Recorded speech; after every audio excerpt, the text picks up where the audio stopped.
అందరికీ నమస్కారం. Welcome to Swadharma education. ఇంకో 2-3 మంత్స్లో జేఈ మెయిన్ సెషన్ 1 ఎగ్జామ్ ఉంది. అందరికీ తెలిసిన విషయమే. అయితే ఎంతోమంది ఐఐటి ఆస్పిరెంట్స్కి ఇది ఒక మంచి అవకాశం.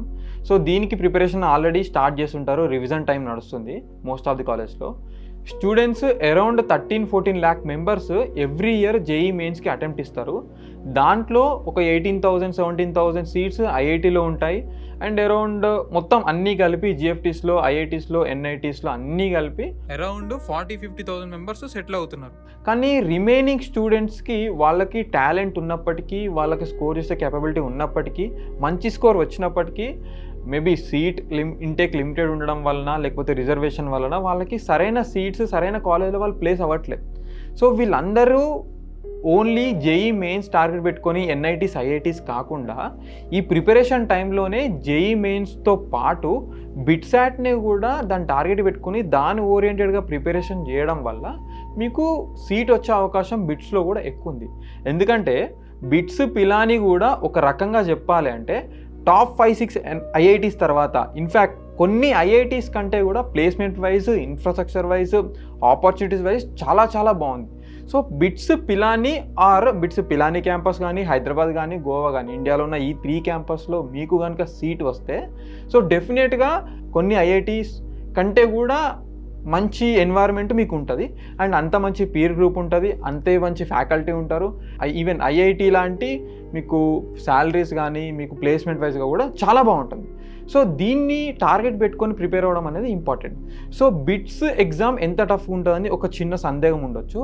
సో యూజువల్గా అయితే బిట్స్లో మీకు 130 క్వశ్చన్స్ ఉంటాయి.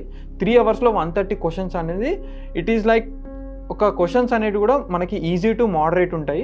కొన్ని క్వశ్చన్స్ టఫ్ ఉంటాయి, లెంతీ క్వశ్చన్స్ ఉంటాయి.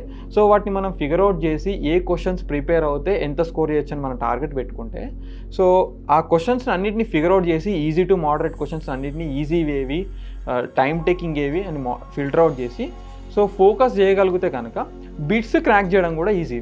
మరి బిట్స్ ఎందుకింత ఇంపార్టెంట్ అంటే, సో ప్రైవేట్ రంగంలో ఐఐటి స్థాయి గల కాలేజ్ ఏదైనా ఉంది అంటే అది బిట్స్ పిలాని. సో ఇది తప్పకుండా అందరు గమనించాల్సిన విషయం. సో బిట్స్లో సీట్ రావడం అనేది కూడా ఇన్ఫ్యాక్ట్ మీరు ఐఐటి సాధించినంత గొప్ప విషయమే అని చెప్పొచ్చు. సో ఈ బిట్స్కి సపరేట్గా ప్రిపరేషన్ ఏం అవసరం లేదు. జేఈ మెయిన్స్ క్వశ్చన్స్ కంటే కూడా బిట్సాట్ క్వశ్చన్స్ ఓ తరహా చూస్తే కొంచెము డిఫికల్టీ తక్కువనే ఉంటాయి. సరే, మెయిన్ ఛాలెంజ్ ఏంటంటే తక్కువ టైం ఎక్కువ క్వశ్చన్స్.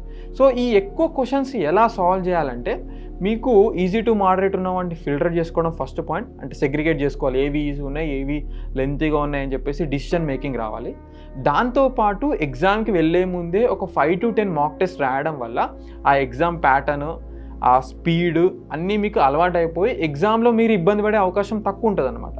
సో ఇలా కనుక మీరు ప్రిపేర్ అయితే సో ఇండియాలో ఉన్న టాప్ మోస్ట్ ప్రైవేట్ యూనివర్సిటీ అయిన బిట్స్ పిలానిలో మీకు సీట్ వచ్చే అవకాశం ఉంది. మా టీం అందించే ఫ్రీ కెరీర్ గైడెన్స్ కోసం వెంటనే స్క్రీన్ పైన ఉన్న నంబర్కి కాల్ చేయండి. డిస్క్రిప్షన్లో వాట్సాప్ లింక్ ఉంటుంది, దాంట్లో కూడా మీరు జాయిన్ అయ్యి మీ డౌట్స్ అడగవచ్చు. బిట్స్ జేఈ మెయిన్స్తో పోలిస్తే కొంచెం ఎందుకు ఇంత ఇంపార్టెంట్ అని చెప్తున్నా అంటే, మీకు జేఈ మెయిన్స్లో ఫస్ట్ అండ్ ఫోర్మోస్ట్ పాయింట్ దాంట్లో రిజర్వేషన్ ఉంటుంది. బిట్స్లో మీకు రిజర్వేషన్ ఉండదు. ఇది ప్యూర్లీ మెరిట్ బేస్డ్ ఉంటుంది. అండ్ జేఈ మెయిన్స్ యొక్క క్వశ్చన్ లెవెల్ కొంచెం డిఫికల్టీ ఎక్కువ ఉంటుంది, కొంచెం దీంట్లో డిఫికల్టీ లెవెల్ తక్కువ ఉంటుంది. కాబట్టి సాల్వ్ చేయగలిగితే ఈజీగా స్కోర్ చేసే అవకాశం ఉంటుంది. సో రీసెంట్గా లాస్ట్ ఇయర్ మనకి ఒక 2-3 బ్రాంచెస్ బిట్స్లో ఇంట్రడ్యూస్ చేయడం జరిగింది. అయితే ఒకసారి అన్ని బ్రాంచెస్ ఏ క్యాంపస్లో అవైలబుల్గా ఉన్నాయో ఒకసారి చూద్దాము. సో ఇక్కడ మీకు చూపిస్తున్నట్టుగా డిఫరెంట్ బ్రాంచెస్ ఏ క్యాంపస్లో అయితే అవైలబుల్గా ఉన్నాయో మీరు ఇక్కడ క్లియర్గా చూడొచ్చు. అండ్ ముఖ్యంగా గమనించాల్సిన విషయం ఏంటంటే ఈ డేటా అంతా కూడా మేము అఫీషియల్ వెబ్సైట్ నుంచి తీసుకోవడం జరిగింది. సో ఇప్పుడు మనము ఏ బ్రాంచ్కి ఏ క్యాంపస్లో ఎంత కట్ ఆఫ్ ఉంది, సో దీన్ని బట్టి ఎలా ప్రిపేర్ అయితే మనం ఆ స్కోర్ అచీవ్ అవ్వచ్చు, సో దానిపైన కూడా మనం డిస్కస్ చేద్దాము. బిట్స్ పిలాని వరకు చూసినట్టయితే 390 మార్క్స్కి లాస్ట్ ఇయర్ కట్ ఆఫ్స్, ఈ ఇయర్ కట్ ఆఫ్స్ కంపారిజన్ మీరు చూడొచ్చు. అంటే 2025-26 ఇంటేక్ కట్ ఆఫ్స్ అండ్ అంతకుముందు ప్రీవియస్ ఇయర్ కట్ ఆఫ్స్ చూడొచ్చు. సపోజ్ కన్సిడరింగ్ బీఈ కెమికల్ చూసినట్టయితే లాస్ట్ ఇయర్ కట్ ఆఫ్ 2024 ఉంది, ఈ ఇయర్ 210 ఉంది. అలా డిఫరెంట్ బ్రాంచెస్కి మీరు చూసినట్టయితే కట్ ఆఫ్స్ అనేవి కొద్దిగా తగ్గాయి. సో దీన్ని బట్టి మీరు స్కోర్ ఇన్ఫ్యాక్ట్ లాస్ట్ ఇయర్ కంటే కూడా ఈసారి తక్కువ స్కోర్ చేసినప్పటికీ మీకు సీట్ వచ్చే అవకాశం ఉందని మనం చూడొచ్చు. అండ్ ఈ ఇయర్ ఇంట్రడ్యూస్ చేసిన mathematics and computing, BE in mathematics and కంప్యూటింగ్కి కట్ ఆఫ్ 295 ఉంది, which is somewhere around computer science తర్వాత నెక్స్ట్ హైయెస్ట్ మ్యాథమెటిక్స్ అండ్ కంప్యూటింగ్కే ఉంది రీసెంట్గా ఇంట్రడ్యూస్ చేసిన బ్రాంచ్కి. అండ్ దీంట్లో ఎన్విరాన్మెంటల్ అండ్ సస్టైనబిలిటీ పైన కూడా ఒక బీఈ కోర్స్ ఉంది. సో ఇది కూడా రీసెంట్గానే ఇంట్రడ్యూస్ చేశారు లాస్ట్ ఇయర్. సో దీని యొక్క కట్ ఆఫ్ కూడా 203 ఉంది. అండ్ దీంట్లో ఎంఎస్సి కోర్సెస్లో ఈ సంవత్సరం ఇంట్రడ్యూస్ చేసిన కోర్సు, అంటే లాస్ట్ ఇయర్ ఇంట్రడ్యూస్ చేసిన course MSc in semiconductor and nano science. మనకి రీసెంట్ టైమ్స్లో కూడా సెమీ కండక్టర్ ఇండస్ట్రీ ఎంత అద్భుతంగా బూమ్ అవుతుందో మనం చూస్తున్నాము. అండ్ దానిపైన ఉన్న ఆపర్చునిటీస్ కూడా మనం రెగ్యులర్గా మాట్లాడుతున్నాము. అండ్ న్యూస్ పేపర్స్లో ఆర్టికల్స్ కూడా మనం చూస్తున్నాము. సో దానిపైన కోర్స్లో జాయిన్ అవ్వడం కూడా డెఫినెట్గా అంత మంచి కెరీర్ ఆపర్చునిటీస్ ఉంటాయి. సో దాని యొక్క కట్ ఆఫ్ కూడా 239 మార్క్స్ అవుట్ ఆఫ్ 390 ఉంది. ఇన్ఫ్యాక్ట్ ఇది ఎంఎస్సి ఎకనామిక్స్ తర్వాత సో హైయెస్ట్ కట్ ఆఫ్ ఇదే ఉంది. So MSc semi conductor and nano science maybe ఈ ఇయర్ ఈ కట్ ఆఫ్ ఇంకా పెరిగే ఛాన్స్ ఉందని మా అభిప్రాయము. అయితే బిట్స్ పిలానీలో కనుక మీకు సీట్ రావాలంటే మినిమం బీఫార్మా అయితే మీకు 168 మార్క్స్ రావాలి.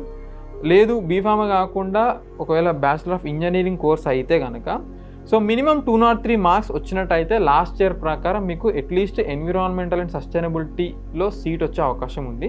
సో మీరు బఫర్గా పెట్టుకున్నా కానీ అరౌండ్ 205, 200+ వస్తే కనుక మీకు సీట్ వచ్చే అవకాశం ఉంది బిట్స్ పిలానీ క్యాంపస్లో. అంటే ఏదైనా బ్రాంచ్, మనకు బ్రాంచ్ స్పెసిఫిక్గా లేదు, క్యాంపస్ ఇంపార్టెంట్ అనుకుంటే. లేదు బిట్స్ గోవా చూసినట్టయితే బిట్స్ గోవాలో కూడా ప్రీవియస్ ఇయర్ కట్ ఆఫ్స్ కంటే కొంచెం ఈవెన్ మార్క్స్ ఒక 4-5 మార్క్స్ ఒక్కొక్క బ్రాంచ్కి తగ్గినాయి మనం చూడొచ్చు. అండ్ ఇక్కడ కూడా రీసెంట్గా ఇంట్రడ్యూస్ చేశారు మ్యాథమెటిక్స్ అండ్ కంప్యూటింగ్, ఈ క్యాంపస్లో కూడా ఇంట్రడ్యూస్ చేశారు. దాంతోపాటు BE in electronics and computer కూడా ఈ సంవత్సరం ఇంట్రడ్యూస్ చేశారు, లాస్ట్ ఇయర్ ఇంట్రడ్యూస్ చేశారు.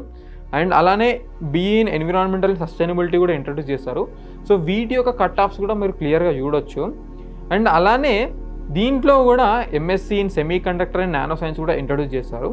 సో మీకు ఇక్కడ చూపిస్తున్నట్టుగా బిట్స్ గోవాలో కనుక మీకు సీట్ రావాలంటే మినిమం 189 మార్క్స్ వస్తే కనుక మీకు at least BE in environmental and sustainability వచ్చే అవకాశం ఉంటుంది లాస్ట్ ఇయర్ అనాలిసిస్ ప్రకారం. నెక్స్ట్ హైదరాబాద్ క్యాంపస్ యొక్క కట్ ఆఫ్స్ చూసినట్టయితే సో దీంట్లో కూడా లాస్ట్ ఇయర్ కట్ ఆఫ్స్తో పోలిస్తే ఈ రీసెంట్ ఇయర్ 2025-26 కైనా కట్ ఆఫ్స్ మీరు కొద్దిగా తగ్గడం చూడొచ్చు. అండ్ దీంట్లో కూడా ఇంతకుముందు చెప్పుకున్నట్టుగా లాస్ట్ ఇయర్ ఇంట్రడ్యూస్ చేసిన బ్రాంచెస్ మ్యాథమెటిక్స్ అండ్ కంప్యూటింగ్ ఉంది. అండ్ అలానే ఎన్విరాన్మెంటల్ అండ్ సస్టైనబిలిటీ పైన కూడా బీఈ కోర్స్ ఉంది. సో వీటి యొక్క కట్ ఆఫ్స్ కూడా మీరు చూడొచ్చు. అండ్ వీటితో పాటు ఇంతకుముందు చెప్పుకున్నట్టుగా MSc in semiconductor and nano science course పైన కూడా మీరు కట్ ఆఫ్ చూడొచ్చు. ఇది 225 ఉంది. ఇట్స్ ఆల్మోస్ట్ ఎంఎస్సి కోర్సెస్లో ఆఫ్టర్ ఎంఎస్సి ఎకనామిక్స్ తర్వాత ఇదే హైయెస్ట్ ఉంది. అంటే ఎంత డిమాండ్ ఉందో మీరు చూడొచ్చు. సో లాస్ట్ ఇయర్ కట్ ఆఫ్స్తో పోలిస్తే ఈ ఇయర్ కట్ ఆఫ్స్ ఇన్ఫ్యాక్ట్ కొంచెం తక్కువ ఉన్నాయని చెప్పొచ్చు. సో ఇది ఒక ఇంపార్టెంట్ పాయింటే, ఎందుకంటే ఈ స్కోర్ తక్కువ అవ్వడానికి కారణం, అంటే ఇంత తక్కువ కట్ ఆఫ్ ఉండడానికి కారణం మేబీ పేపర్ టఫ్ అయి ఉండొచ్చు, ఆర్ చాలామంది బిట్స్ కాకుండా వేరేది కూడా ప్రిఫర్ చేసి ఉండొచ్చు. సో ఏదేమైనా మీరు యావరేజ్గా ఒక్కొక్క దానికి చూసుకుంటే సో పిలానీలో అయితే మినిమం మీకు ఒక 210 మార్క్స్ వచ్చినట్టయితే పిలానీలో సీట్ వచ్చే అవకాశం ఉంటుంది. అండ్ గోవాలో అరౌండ్ 205 వస్తే మినిమం ఒక 200 మినిమం మార్క్స్ వస్తే మీకు గోవాలో కూడా సీట్ వచ్చే అవకాశం ఉంది. అండ్ హైదరాబాద్లో మీకు కనుక అరౌండ్ 190-200 మార్క్స్ వస్తే ఏదో ఒక బ్రాంచ్లో సీట్ వచ్చే అవకాశం ఉంది మినిమం. సో ఇవి స్కోర్ పైన అనాలిసిస్. దీన్ని బట్టి మీరు 390 మార్క్స్కి 130 క్వశ్చన్స్కి ఎలా ప్రిపేర్ అవ్వాలని ప్లాన్ చేసుకోవచ్చు. అయితే బిట్స్లో జేఈ మెయిన్స్లో అయితే మ్యాథ్స్, ఫిజిక్స్, కెమిస్ట్రీ పైన క్వశ్చన్స్ అడుగుతారు. వేరాజ్ బిట్సాట్లో అయితే మనకి 40 క్వశ్చన్స్ మ్యాథమెటిక్స్ పైన ఉంటాయి, 30 క్వశ్చన్స్ ఫిజిక్స్లో ఉంటాయి, అండ్ 30 క్వశ్చన్స్ కెమిస్ట్రీ పైన ఉంటాయి. And most important thing 20 questions logical reasoning పైన ఉన్నాయి, 10 క్వశ్చన్స్ ఇంగ్లీష్ ప్రొఫిషియన్సీ పైన ఉన్నాయి. అంటే 30 మార్క్స్ మనకి సబ్జెక్ట్స్ కాకుండా ఆస్పెక్ట్స్ పైన టెస్ట్ చేయడం జరుగుతుంది. సో ఇవి కూడా చాలా చాలా ఇంపార్టెంట్. ఇన్ఫ్యాక్ట్ ఫిజిక్స్, కెమిస్ట్రీకి ఎంత ఇంపార్టెన్స్ ఇస్తున్నారో వాళ్ళు రీజనింగ్కి, ఇంగ్లీష్ ప్రొఫిషియన్సీకి కూడా అంతే ఇంపార్టెన్స్ ఇస్తున్నారు, మనం ఇక్కడ క్లియర్గా అబ్జర్వ్ చేయొచ్చు. సో వీటిలో కనుక మీరు ప్లాన్ చేసి ఈజీ టాపిక్స్ అరౌండ్ ఇంటర్మీడియట్లో 20 చాప్టర్స్ అనుకున్నా కానీ ప్రతి సబ్జెక్ట్కి అరౌండ్ 60 to 80 ఆర్ 90 చాప్టర్స్ ఉండొచ్చు అన్నీ కలిపి. సో దీంట్లో ఈజీవి, హార్డ్వి, టఫ్వి, మోడరేట్గా ఉన్నవి సెగ్రిగేట్ చేసి ఆ టాపిక్స్ ప్రిపేర్ అవ్వడం వల్ల మీరు ఈజీగా క్వశ్చన్స్ని సెగ్రిగేట్ చేసి ఎగ్జామ్ టైంలో డిసిషన్ మేకింగ్ తీసుకొని దాన్ని సాల్వ్ చేయడం వల్ల ఈజీగా అరౌండ్ 210, 220 స్కోర్ చేస్తే మీకు ఈజీగా సీట్ వచ్చే అవకాశం ఉంది. Even that is in Pilani campus. నేను చెప్పేది ఒక 390లో 60 to 70% మార్క్స్ వచ్చినా కూడా మీకు బిట్స్లో సీట్ వచ్చే అవకాశం ఉంది. సో ఇది తప్పకుండా ఒక సీరియస్ థింగ్గా తీసుకొని మీ ప్రిపరేషన్లో బిట్సాట్ని కూడా కన్సిడర్ చేస్తూ, మళ్ళీ దీనికి ఏదో ఎక్కువ ప్రిపేర్ అవ్వడం కాదు, సో మీ ప్రిపరేషన్లో ఇది కూడా ఇంక్లూడ్ చేస్తూ మాక్ టెస్ట్ రాయడం కూడా ఇక్కడ ఇంపార్టెంట్. మీ ప్రిపరేషన్లో ఇది కూడా ఇన్వాల్వ్ చేయండి. So all the best for your preparation. తప్పకుండా జేఈఈ మెయిన్స్తో పాటు దీన్ని కూడా కన్సిడర్ చేయండి. అండ్ ఇందులో కనుక మినిమల్ స్కోర్ ఒక 50 to 60% అవుట్ ఆఫ్ 390 స్కోర్లో అరౌండ్ 210, 220 తెచ్చుకోగలిగితే టార్గెట్ చేసి డెఫినెట్గా మీరు అనుకున్న బ్రాంచ్లో ప్లేస్ అయ్యే అవకాశం ఉంది. అండ్ ఇలాంటి మరిన్ని అప్డేట్స్ కోసం స్వధర్మ ఎడ్యుకేషన్ని సబ్స్క్రైబ్ చేసుకోండి. ఈ ఇన్ఫర్మేషన్ కనుక మీకు నచ్చినట్టయితే తప్పకుండా లైక్ చేయండి, షేర్ చేయండి. And finally thanks for watching.